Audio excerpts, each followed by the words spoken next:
empowerment, self-preservation, choice, strong words that evoke a variety of emotions and which have motivated Amy Robbins.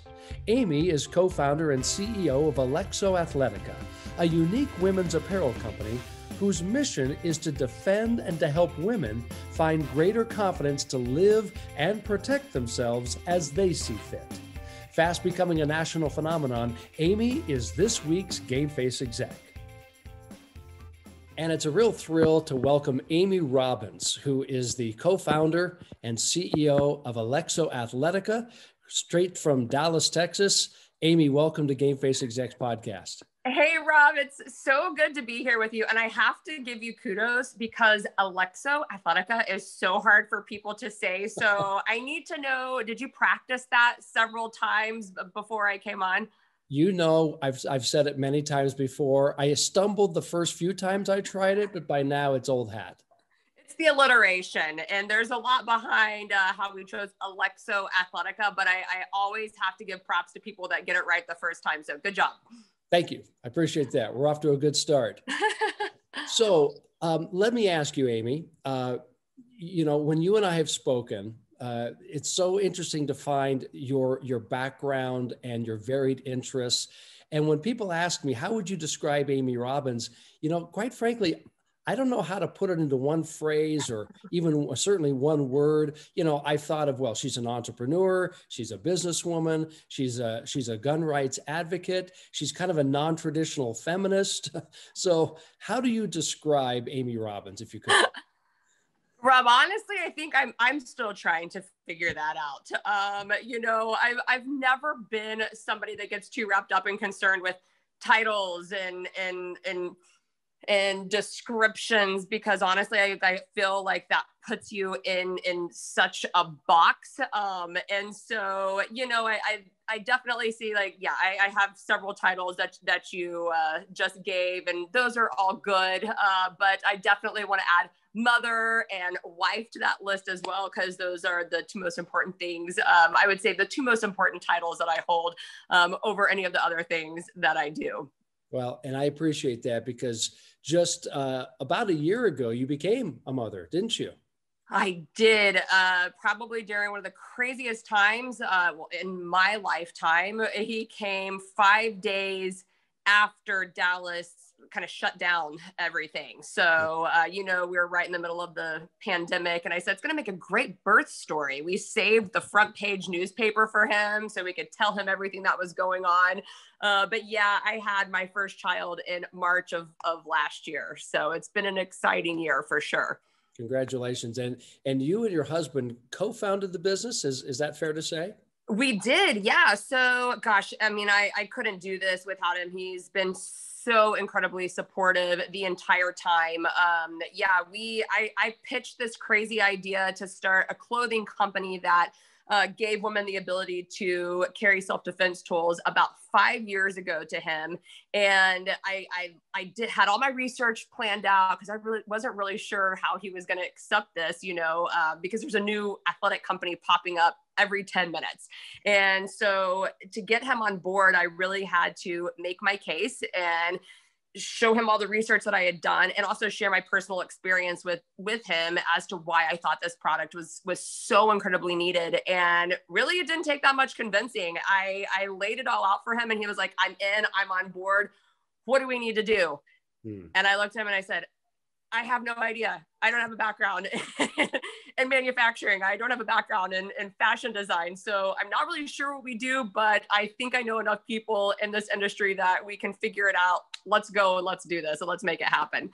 Well, let's get into that story a little bit, Amy, because it's a fascinating story. And I think as more and more people learn your story, they kind of say, well, why didn't I think of that? Right? Because that's a concern that I've had. So I don't want to get ahead of ourselves here, but you're an avid runner. We know that. You're a marathoner.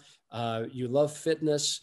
And in your workouts, in your private and personal workouts, as you tell the story, you'd be outside, you'd be running maybe, at twilight or at sunset. And you had a bit of a concern as you were engaged in your hobby, which turned into a business. So kind of tell us the story of how Alexo Athletica began. Yeah, so it really goes back a couple of years even before my marathon experience and what happened to me when I was training for my marathon. Because honestly, I had never really thought about firearms as a means of personal safety, except for in the home. And so what had happened, I mean, I grew up in a house that was, my dad always had firearms. We had all girls in my family, but he was an avid hunter. He carried firearms when we went on like family trips. And the way that they were always presented to us was these firearms are tools that are here to protect and defend our family. And then also, you know, provide food and provide essentials for our family. And so that was kind of like my framework for firearms growing up my entire life. But it didn't become personal to me until I started hosting a television show, actually. And it was a lifestyle show focused on millennials and firearms. And I was like the newbie on the show. My dad had just bought me my first firearm, like that Christmas, right before I had started the show. I didn't know anything about them. Honestly, I was quite intimidated by them because I didn't know how to operate them. But I knew that it was important. We lived out in the middle of nowhere. The cops were going to take forever to get to our house. And my husband traveled all the time. So, you know, I knew, I was like, gosh, I want to at least know how to protect myself if I need to. And if the firearm is going to be in the house, I need to know how to do it safely, responsibly, and I need to know how to take care of myself. So that was kind of the beginning of my journey into the quote unquote firearm world. But I never looked at myself as a gun girl.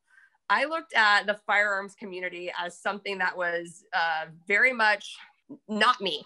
I didn't think I looked like a gun owner. I didn't think I fit the mold of what a gun girl or a gun person was. And so I never really thought that they were going to be accessible to me. But as I did this show, everyone around me carried a firearm for personal defense. Like they had their license to carry. So they really took this lifestyle to heart. And it was then that it really became something that I started to consider. So that was kind of the framework for what led me into even thinking about starting this company with Alexo. So first of all, what does your dad think about what you do today?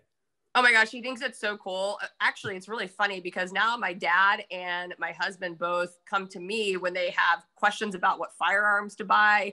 I've almost outpaced them a little bit in my skill set and in my knowledge of firearms, and they think it's really, really cool. I was always the tomboy in the family. My dad said I was the son that he never had, and I never really understood that or thought that was a compliment until I got older. But they think it's really cool that I can help give them advice, and they even pass me off to their friends now when their friends have questions about what firearm to either buy themselves or their wives for home defense, or if they want to take it a next step further and actually do it for, you know, like make it a lifestyle and carry on body all the time. So in the evolution of the company, you have almost by default become a gun rights advocate. Yeah. And so this is obviously, we both know, because we've talked about our businesses before, we're both small business owners. This, in order to survive, you have to stand out. You have to almost be edgy in today's world, right? Whether you're using social media or your product or your sloganeering. So you definitely have an edgy feel to your business. Is that because of your television background, your marketing background, that you knew in order to get the attention of a prospective buyer, you had to kind of stand out, and that was one way to do it? That's a really great question. I don't think it was anything that was ever intentional on our part, but we did understand the environment and the controversy that surrounded firearms in general. And the interesting thing about our company is Alexo started focusing on women's apparel. And we focused on women's apparel because we truly believe that the self-reliant woman is the most confident woman. But we also knew that giving them the ability to carry a tool is really just a small piece of this entire lifestyle of being a fully capable person. And so, you know, it was interesting because I want to say we launched our company right at the height of the Me Too movement. And we were able to capitalize kind of on the controversy that was surrounding the Me Too movement. And we weren't trying to be controversial, but what we were trying to tell people was like, look, we actually want to solve this solution. And of the women that are saying Me Too, that these things that happened to them, this assault, this sexual assault, we wanted to provide a solution for women. And that didn't just mean putting a firearm in the hand of every single woman. We wanted to give women the tools to feel confident to be able to defend and protect themselves, and carry really whatever it was that made them feel confident. So if they got in a situation that they found themselves where they might have to say Me Too, we wanted to give them the option to never have to say Me Too. Mm-hmm. Or if something had happened to them, we wanted to make sure that they never had to experience that again. And so naturally there was controversy surrounding that, because sometimes, especially media outlets, couldn't see past the fact that we marketed things with a firearm and built, because we had built-in holsters in the pants of our outfits. And for a lot of media that really is very anti-firearm, because they just don't understand it, they look at everything that has a firearm in it in marketing as promoting guns or maybe gun violence. And that simply wasn't the case. We really just looked at it as we're providing a solution to a problem. We're providing confidence. And, that controversy worked to our benefit because we were a small business and we were completely self-funded. We didn't have any money for marketing. And so we were able to pick up a lot of free media and free marketing that really helped propel and launch our company to the level that we're at now, because there was also nobody else doing it at that point. So when we launched 3 years ago, we were the first and only company on the entire lifestyle brand that gave women this ability to choose how they wanted to defend and protect themselves. I really like I like to get inside the mind of an entrepreneur. And so let's go back to your hobby. You're a marathoner, and you had some experiences that, as you said, were the inspiration behind Alexo. So can you kind of paint that picture for us a little bit? Yeah, maybe? Absolutely. I mean, anyone who runs a marathon understands, especially as a woman, you're running really crazy hours, really early in the morning or really late at night. And a lot of times you're doing it by yourself. And women face a lot of different issues when it comes to running than guys do. I mean, let's just face it. So it became very personal to me. I was out running one day out in the country. I did the same awesome back road run. I had a 7-mile loop that I would do and never felt unsafe. At this point, I was not carrying any self-defense tool on my body. I hadn't really thought about it. And I remember I went out for a run one day and I was on my path and I see this white van coming over the hill that was full of men. Typically wouldn't, bother me or scare me. But when they slow down and they roll the windows down and they start doing the cat calling and all that, makes you a little uneasy. And from there, they passed me, they went to a stop sign, but then they turned around. And it was at that point they turned around. I was like, you know what? Maybe nothing's going to happen. But that gut intuition told me okay, what are you going to do? There's obviously I'm outnumbered. If something were to happen, what are you going to do, Amy? And so I kind of started planning my escape route, all these things what am I going to do? Luckily, my story ended there. But as I went and started researching, what I started finding was 80% of women runners and walkers and joggers actually had experienced some form of harassment, assault. And unfortunately, there's been numerous women that have actually even been murdered when they've been by themselves on a run. So I saw this problem and I'm like, okay, 54% of women choose walking or running. So it's a large population. If this many of those runners have experienced this, and I think it was, I forget what the stat was when we did this 5 years ago, it was up to 70% of those women carried some form of self-defense tool when they ran or walked. And I'm like, okay, I went and got my license to carry. I started seeing how many women got their license to carry as well. And I'm like, we're all wearing athletic clothes 80% of the time, even if we're not working out. There has to be a better way for us to carry these tools in a hidden place on our body so that we could access them very easily and quickly, and we can be hands-free. Because we all know that when you're hands free, it helps you be situationally aware a lot more than when you've got a lot of stuff in your hands and you're distracted. And so that's really the genesis of the company. It was a personal need. And then I started seeing like how many millions of women had this same fear. And I was like, look, I don't want to stop running because I had a fearful experience. I just want to be prepared and have the tools that I need to continue living my life in complete confidence that I'm able to handle and take care of myself. And I don't have to change my daily routine just because I can't fend for myself. And so that was really like when we started developing this idea, I was like, I want this to be so much more than just a clothing brand, just an apparel brand. It was the ethos and it was the community behind what we were doing that we knew we had something special. And I think a lot of, like I said, there was no competition in the market at that point. And we've since started to see people popping up and trying to do the same thing. And I think they think, oh, that's easy. We'll just, put some holsters built into athletic pants and we'll do exactly what Alexo's doing. And they don't understand the importance of that ethos and that mindset of really what we were trying to accomplish. And that I believe set us apart from all the other people that are starting to enter into the market at this point. So I guess my listeners and viewers will actually have to secure one of your pieces of apparel to see how it works, or they can go on your website. There's some great videos there. I will just tell you, as one who has not put on an Alexo piece of, I haven't worn the yoga pants yet, Amy. But it seems to me like a heavy firearm would be very uncomfortable.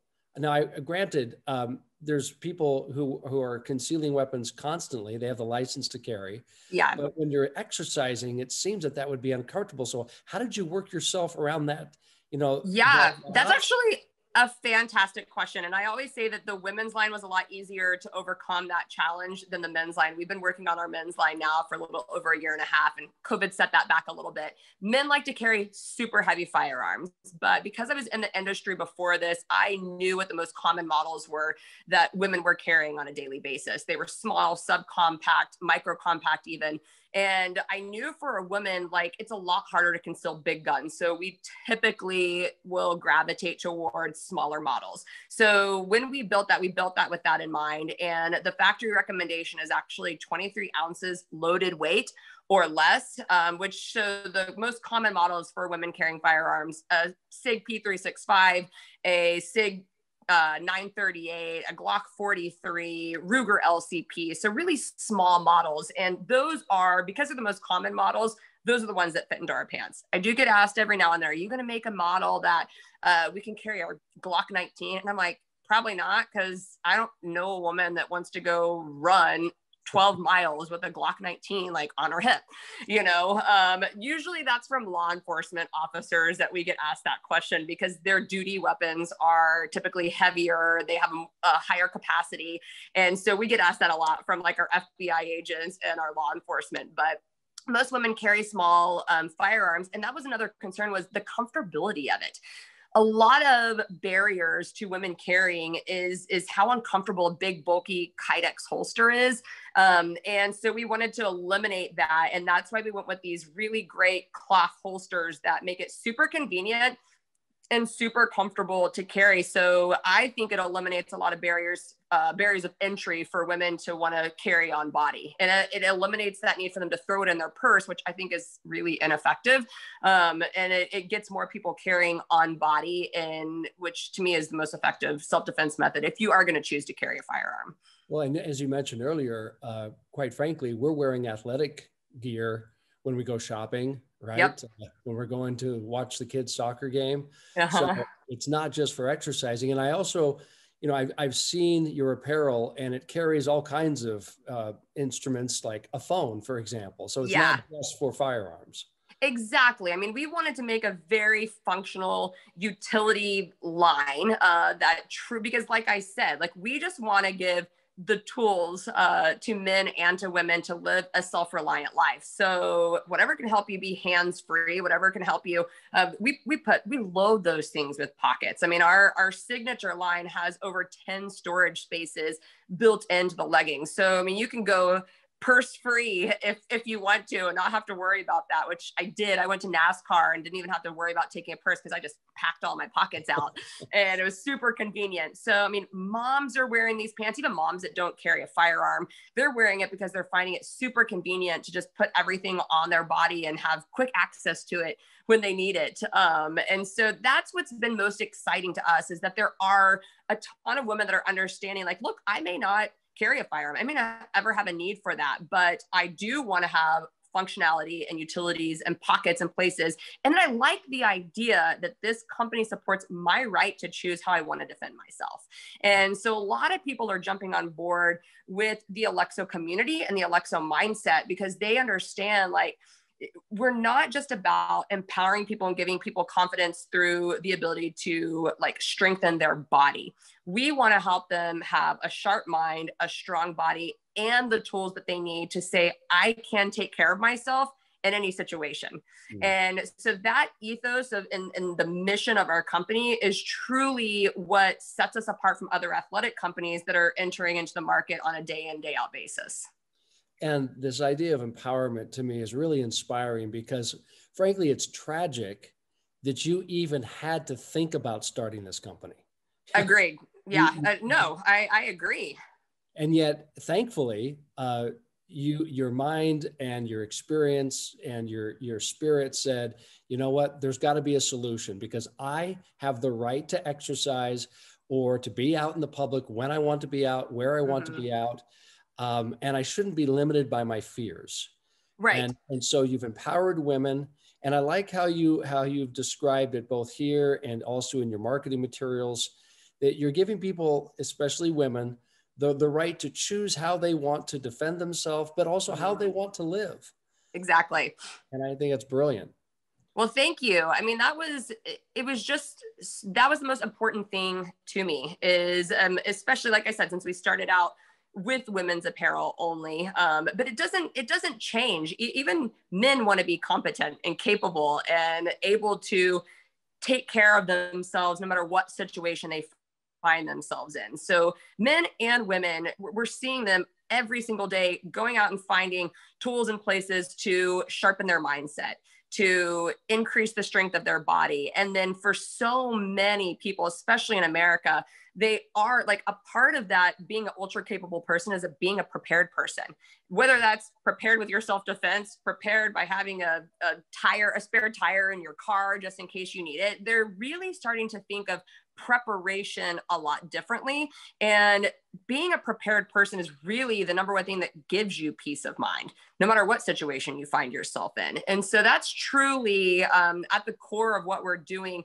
There's, like, such a deeper message than just, here's a place to put your firearm, go carry. You know, that's a piece of it, but it's definitely a lot deeper than that as well. Well, you know, you talk about self-preparation. I love the way you describe that. It also reminds me of self-preparation is also kind of the precursor to self-preservation. Yep. So if you're not prepared, it's pretty hard to preserve. Yeah. And so how do you get around the notion and perhaps the misjudgment that many might have that you're not promoting self-preparation or self-preservation, you're promoting violence?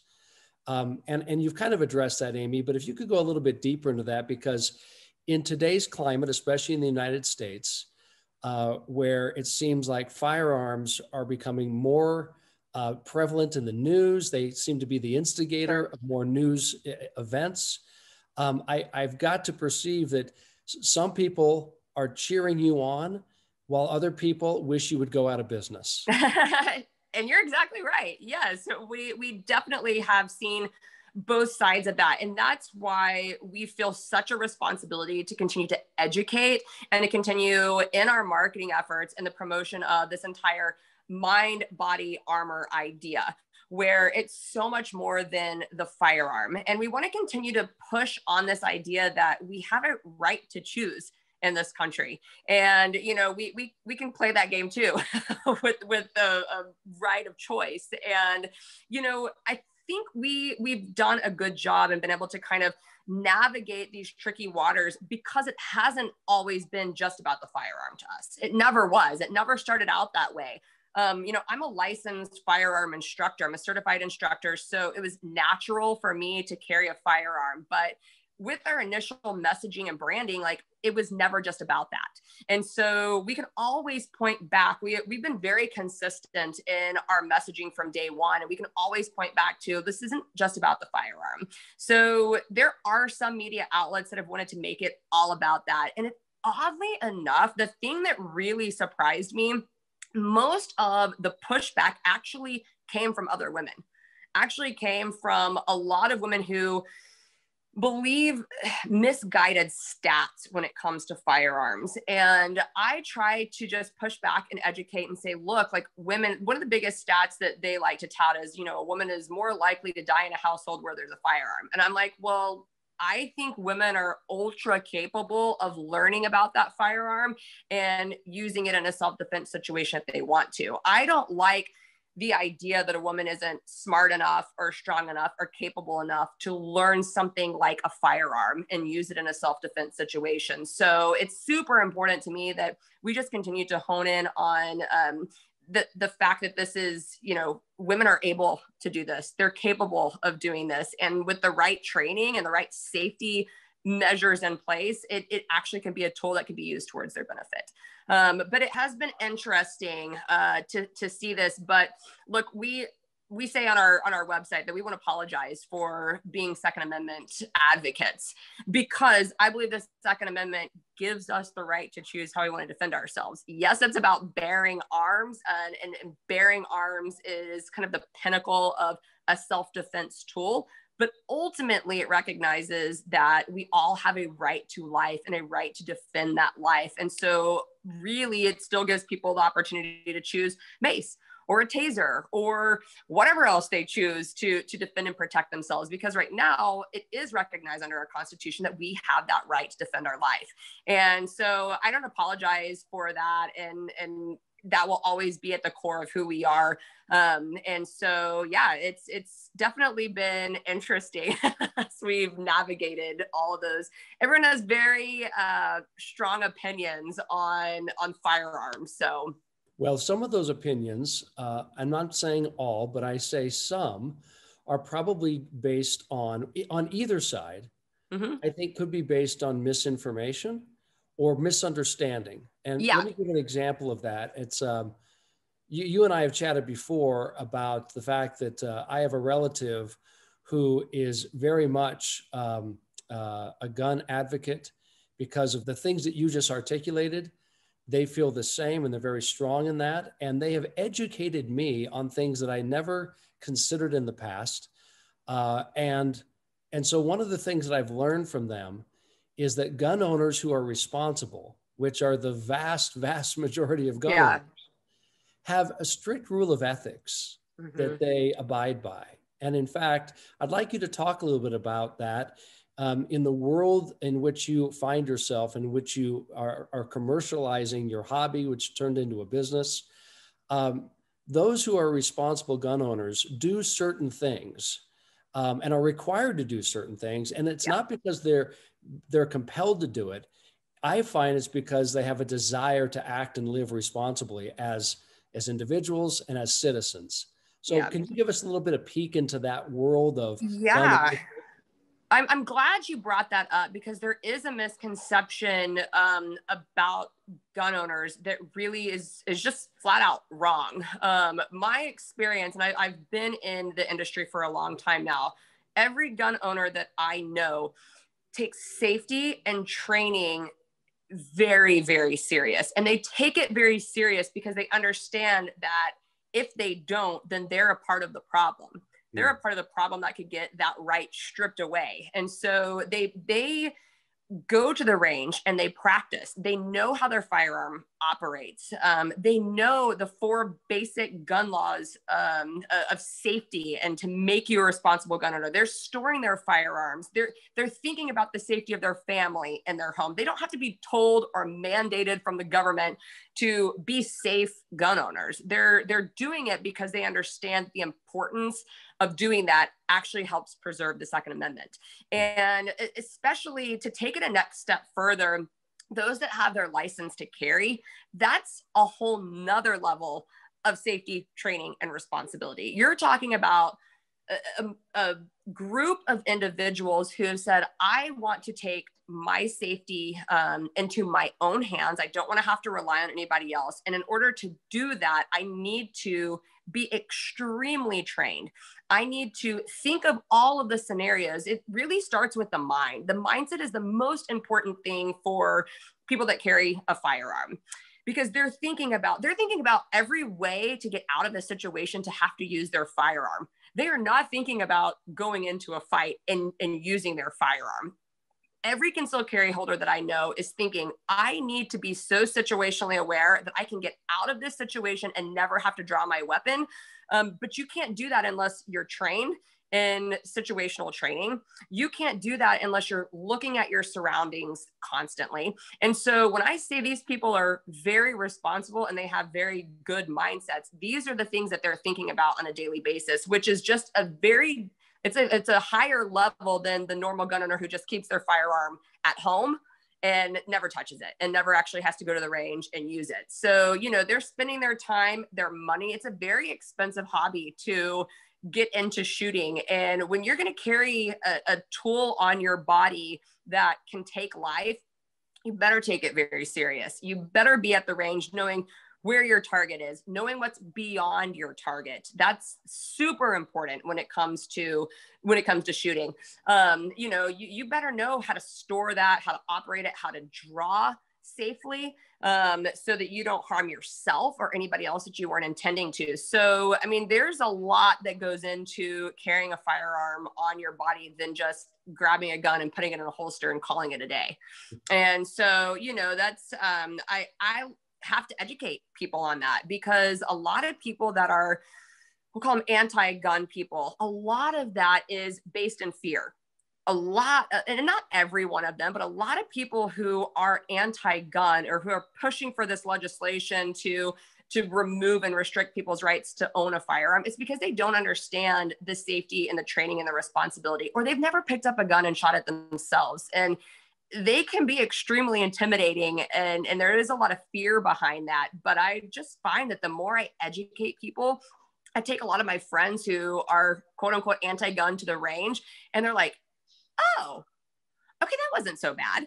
And so I think that we have a responsibility as gun owners to help educate as many people as we can, especially those that are afraid of them. Like, take them, show them how to operate it, how to be safe with it. And that's one way to just kind of combat what we're seeing right now in our country. Well, my friends, my listeners, they know that I've never really voiced any advocacy for gun rights. It's not because I'm opposed to guns, but I've just never been an avid advocate. Sure. But one of the things that comes to my mind as you're describing this, Amy, is that it's kind of like driving a vehicle. We all have to get a license to drive a vehicle, those of us who want to. And yet there are some people out on the freeways, out on the streets, who will run the red light, who will weave in and out of traffic on the freeway at dangerous speeds. And we look at those people and we say, man, those people are crazy, right? They're putting all of our lives in jeopardy. Yeah. They're endangering us, but we would never think that we should take everyone's cars away from them, or that we should limit people's ability to drive. We simply say that person needs to be, that the law needs to take action against that person, and or we need to have better training, better schooling in responsible driving. Is that a fair comparison? It absolutely is. And it's really interesting that you pointed that out, because if you think about it, all the scenarios that you just mentioned, running the red light, even drunk driving, speeding, there's already laws on the books that really makes all of those activities illegal, but it doesn't stop people from doing it. So I've always said that, to me, why when this really restrictive gun legislation comes into play, it's like, you can put all of the laws on the books that you want, but the very small amount of people in this country, if you look at the hundreds of millions of firearms that are in our country and the hundreds of millions of gun owners that are out there, and we compare that to the few that are using that firearm for criminal acts, it doesn't matter what law is on the books. they're criminals. They're using it for a criminal act. They're going to continue to do that.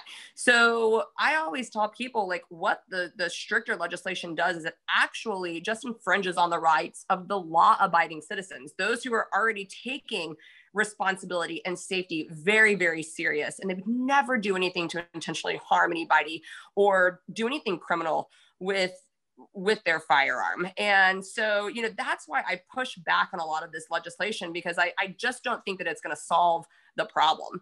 It doesn't solve these people that are doing these acts. It's evil intentions that's in their heart. And you can't legislate evil. You can't legislate that out of somebody. They're going to do it whether or not there's a law in the book or not. And then we have more laws that are infringing on law-abiding citizens and not doing anything to solve the problem. Well, I know that you're a CEO of an apparel company, and I've kind of driven you down this path of talking about gun rights. So I apologize, but I'm also grateful for shedding some light on this and making us all more aware of rights that do exist in our country. They've existed for centuries, and we need to honor people's ability to exercise those rights. But let me ask you one last question about this topic. Before I want to query more about Alexo, but if someone is interested and they're hearing you and they think, I'm persuaded by what Amy is saying, what would you recommend they do if they feel now is the time to go learn how to protect themselves?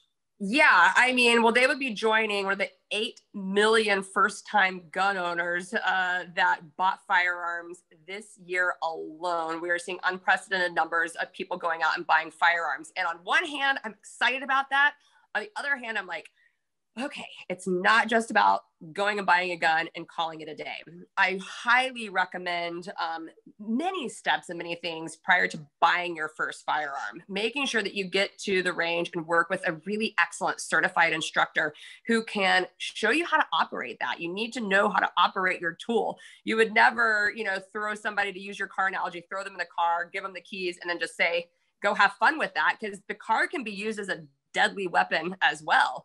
And so with the firearm, it's no different. You want to know how your specific model works. So the best way to do that is to find a great trainer. Depending on the state you live in, I'm in Texas, there's a gun range on every corner around here that is, full of certified instructors, and they love helping first-time gun owners feel confident and comfortable utilizing that tool that they are either going to keep in their house or keep on their body if they decide to take the next steps and actually get licensed to carry that firearm. So training is the most important thing that I push. When my friends come to me and ask me, okay, what gun do I buy? It starts us down an entire conversation of so much more than just the gun. Well, we talk about situational awareness. I asked them, what's the purpose of the firearm? Why do you want to use this firearm? Are you really prepared to use a tool like that if you find yourself in a situation where you need to use it? And if the answer is no, I don't direct you to go buy a firearm. You need to really think through so many of these situations, and that makes you a more responsible gun owner. So, we talk through that. And then if they do say, yes, I'm ready to take that next step, it's helping them find the right training that makes them feel comfortable and confident and proficient in using that tool. Oh, great. Appreciate that advice for those who want to follow up on that. So you mentioned at the beginning of our conversation that the name Alexo was inspired in some way. Can you give us more insight? Because I said Alexo Athletica properly. Yes. Many people don't. So where did you come up with the name? Because obviously a name usually means something. I think a lot of small businesses starting today, especially in the tech industry, they come up with names. You don't know what the heck that means, right? Right. But I sense that there's something behind your name. So help us. There definitely is. And it's funny because a lot of people think we're sister companies with Athleta. And I have to constantly be like, no association. I don't think the Gap, wants to be associated with a company that allows people to carry a firearm. So no relation to Athleta whatsoever. But it was interesting because with my background in marketing and advertising, words are super important.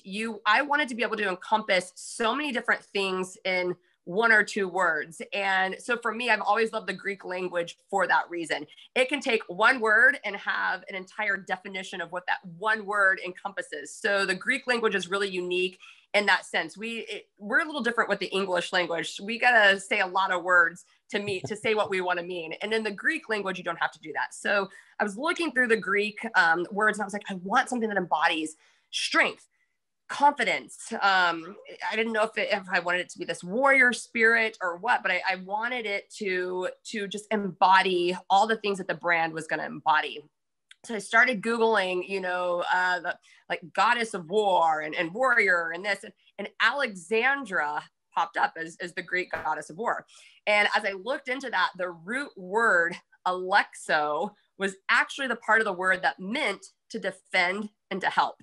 Wow. And so I was like, that's it. I mean, it was literally like God dropped that in our lap. And I was like, that's it. We don't even have to look any further because that's exactly what we want to be able to do. We want to be able to help men and women find what they feel confident in defending themselves and being prepared.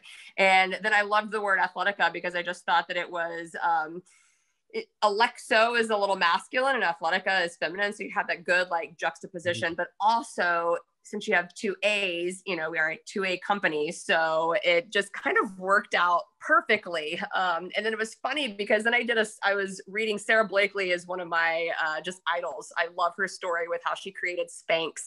And I was reading in her bio after we had launched the company, why she put an X in the name of Spanx, over a K or over KS, and she said that X is a very like bold common letter that people use in their words. And I didn't even know that. I hadn't read that yet. And she said it's, like Kodak does it and Spanx did it. And she listed off all these companies that use an X. And I was like, oh my gosh, we're like on the same wavelength as Sarah Blakely. We must be doing something right. So yeah, so that's where the word or where the company came from was that Greek word Alexo, which means to defend and to help. That's awesome. So we get a peek into the mind of a marketer with that. So thank you, Amy. I'm giving away all my secrets here. So we've got Amy, we've got Alexo, we've got Athletica, but we also have within your company ambassadors. Yes. So another A word. So help us understand what's an Alexo ambassador. Alexo ambassadors are women who helped us from the grassroots level. They're already authentically living this life of being self-reliant, being prepared, and they truly believe in a woman's right to choose how they want to defend themselves. Not every one of our ambassadors carries a firearm. Not even all of our ambassadors even own a firearm, but they all believe at their core that a woman has a right to choose and a woman has a right to defend herself. And so they were building a community was super important for us because like I said, we didn't have any money for marketing. So we knew right out of the gate that we wanted to go out, make all these touch point contacts, like personal contacts. I was spending hours before we launched, reaching out to different accounts that I would see on Instagram, some with huge followings, some with really small followings. And I actually liked the smaller following accounts more because I was like, these women are living this life authentically, sharing about their journey into self-reliance with their normal everyday audience. They're not doing it because they're getting paid by a gun company. They're doing it because they truly just wanted to share their journey of how they got into, whether it's firearms or tasers or a mace, like why they chose to carry a self-defense tool. And I loved that idea. So I would reach out to them. I was constantly asking them about, their stories. Tell me, what was your aha moment? What happened in your life that got you to a point where you wanted to carry a self-defense tool? Tell me that story. And by doing that and truly like caring about these women, they jumped on board when we launched our line and just truly helped us launch this entire company. I mean, we were sold out when we launched in October of 2017 with pre-order, mind you, because manufacturing, you're never going to get your stuff when you think you're going to get it. And we'd already, and that was a lesson that we learned, but we were all excited about the launch. We're launching in October and then our stuff didn't get here till December. So we pivoted very quickly and we're like, okay, we'll do a pre-order. And luckily we had built these great relationships with so many of these women on the grassroots level that they all bought our stuff, and we were already sold out of our inventory before it even got here.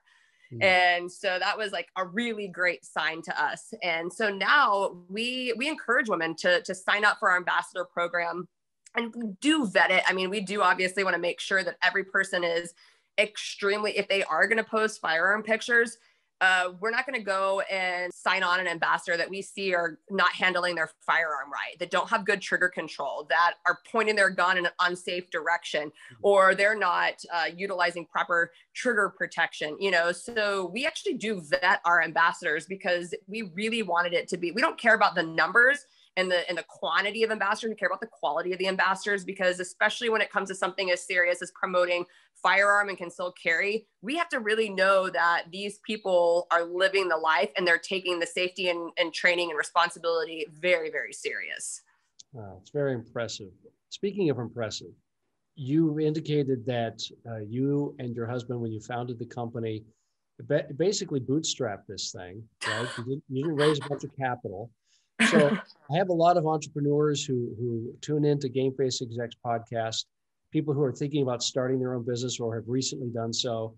And I think that's a debate we always have as small business owners. Should I raise capital? Should I bring partners and investors, or should I just go it alone? So what was your thinking, and looking back, make the right choice? Well, that's a great question. So my husband and I, when we said that we're going to go all in on this company, I quit my job. He was still working his job at this point in the corporate world, but we said, okay, we made the decision to sell our home, and then we took a chunk of that, which was $30,000.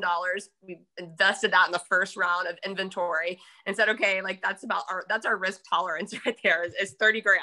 We're either gonna lose it, or we're gonna, you know, make enough money to put in on another round of inventory, and just like, let's see how this grows and where it goes. Originally, we did start with a 3 to 5 year business plan. So we did start with our end in mind, and how are we going to get this? How are we going to grow this company to be where we want it to be in 3 to 5 years? And naturally our minds went to, well, we don't have a ton of money. We need to go to investors, and we need to get people to help us out on this. And how much of the company are we willing to give up? So the challenge for us was, because nobody was doing this. This was a very foreign concept. I went into, I can't even tell you the endless amount of angel investor meetings I had, venture capitalist meetings I had. And it was all with, in no offense to any of these guys. I mean, they are very successful, but I'm sitting in a room with, 50 to 60-year-old men trying to sell women's apparel to them that can carry firearms. And the concept was just like so far out there. And most of them were not in the apparel space. So for a lot of investors, they don't that's too risky for them. Retail is a risky investment anyways, but especially on an idea that's not proven, that there's no proof of concept, and they don't even understand that space. It was a very hard sell, but I would never give up that experience of making that pitch, because it really helped me hone in the message, and it really helped me get so super comfortable and confident. You would think me hearing no that many times would actually make me be like, well, I guess I'll go home, and maybe I don't have an idea. But actually every no I heard strengthened my resolve and made me dig in and say, no, I know I have something here. I know we have a product. You guys aren't getting it. It's my job to make you get it. So I would go home, I would be like, okay, like what's going to resonate? So each time I would tailor my pitch a little bit differently.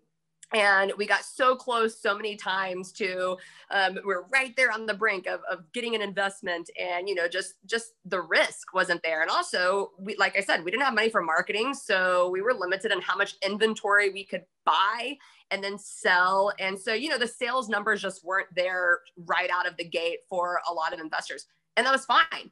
I think it saved us, because at this point we own 100% of our company, and we're doing really great.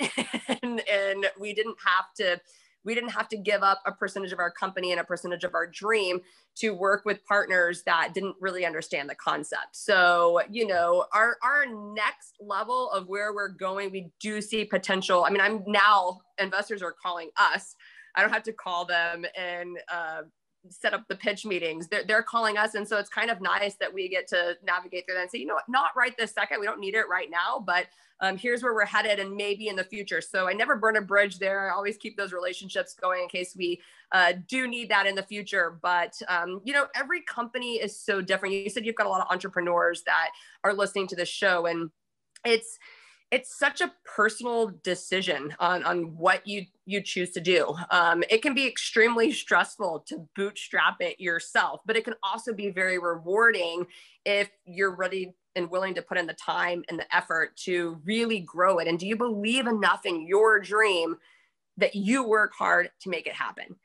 And, you know, so I don't really have advice for, for people that, one way or the other, because I tried both ways. And the investor route didn't work out for us at the very beginning. But like I said, I would never trade that experience for anything, because it truly helped us just continue to hone in our messaging and believe in ourselves and our dream even more. It's a very inspiring story. And I have to ask you, because you're a husband-wife team, and obviously you've made a strategic choice to make you, Amy, the kind of the face of the company. But I have to ask you, there are a lot of people who want to start a business, but perhaps the spouse or the significant other isn't really on board. Yeah. You've been able to succeed because of each other, not in spite of one or the other. Right. So is there any advice for the married entrepreneur, or the one who has a significant other who perhaps is not quite there yet? They don't have that entrepreneurial blood running through their veins. They may not see the vision. How do you navigate that? Or is that something you just never had to encounter because you were so aligned together? Well, I mean, no, that's scary. Like I said, I didn't really know how my husband was going to respond to the initial idea. And I would say, though, if you, since, you know, you do talk a lot about sales, if you can sell your spouse on your vision and your dream, that's probably the toughest hurdle to overcome. Then I think you can really accomplish anything, because they're going to be your toughest critic. They see all of your flaws. You know, they see how driven you really are. They see what you do on a day in and day out basis with your habits. And you know, I think for a lot of people, it is important to get your spouse on board, especially if it's going to financially impact your entire family. Mm-hmm. You know, and it's hard for a lot of spouses that have a really good job. My husband had a really good job, and to say, okay, there may come a point where I'm willing to sacrifice that because I believe in this vision and where this is going. And, you know, some people they're not in a place that they can do that, or they just simply aren't there yet. So I would say practice your story and your message, so that you can make that sales pitch to your spouse, but then also start setting daily habits that they can see that make them feel more comfortable and confident knowing that you got this. And you can do this. You know, I think my husband saw, like, my dad instilled a super hard work ethic in all of us since I was a very young girl. And so I think my husband saw I'm already up at 5 a.m. I'm working. I'm very goal oriented. I'm very driven. And so I think he knew, okay, if anyone can accomplish this, like, you can. I'm willing to put my eggs in that basket, because he's seen how I operate on a personal level and a professional level in other situations. And so, you know, if there's some areas that you might need to tweak just a little bit to prove to that spouse that you can do it, you know, I think that's a great place to start. But yeah, not everyone is that fortunate. I'm super fortunate to have a very, very supportive spouse, and I couldn't do it. His skill set is really what helps, like, drive and keep this company going. He is that detail oriented operations CEO, like perfect COO type, where I'm the visionary and the relationships and the connector. And so it just works. But not every spouse is, not every couple is really bent that way to work in such a tandem with the other one in a business setting. You might work in a marriage, but it just might not work in a business setting. And you might just have to come to terms with that. Well, I think that was great advice, very insightful. And yes, as a professional sales consultant, trainer, author, I love how you said that if your spouse is not seeing in you the attributes that they believe even innately are required to be successful in your own business, then you can say all you want to them, but it's not going to be convincing, right? It's not going to be persuasive. So that's a very good point. You have to walk the walk and really talk the talk before you can make that quote pitch to a spouse. Great point. As we wrap up, Amy, you know that this podcast is themed around individuals like yourself who have motivated people, who have influenced people, who have inspired people. And you certainly have done that, and you continue to do that. So I congratulate you and I commend you for that. Thank you. I also like to find out from my guests who has inspired them. You've given us a little bit of insight on that, but I want to go kind of a different route with you as we conclude. And that is, who is currently inspiring you to continue this journey into entrepreneurship, into growing this business, even in some people's minds or eyes, what could be construed as a controversial business. So what continues to inspire you? Not what started it, but what carries you through this journey? That is a fantastic question. And 100% it's our customers and the people that are utilizing our products, that send me stories on a daily basis about how our products have absolutely changed their life by giving them the confidence that they need to live their daily life. When I get emails from college girls who they can't carry a firearm on campus, but they can carry a little mace in their pocket, and they tell me, I never realized really how afraid I was to walk home at 11 o'clock at night from the library to my dorm, but you're not just the apparel, but like what you guys stand for gives me the confidence, and it is empowering to know that I'm part of a much bigger community and a group of women who are all self-reliant and who are all empowered. And so that is what keeps me going every single day, because let's face it, being an entrepreneur and starting a company, especially in something like this space, is extremely challenging. And you have your highs, the highs are high, the lows are really low. And you really have to find and dig in and say, like, what is it that keeps me going every single day? There's so many things that have happened along our journey that most people would have quit.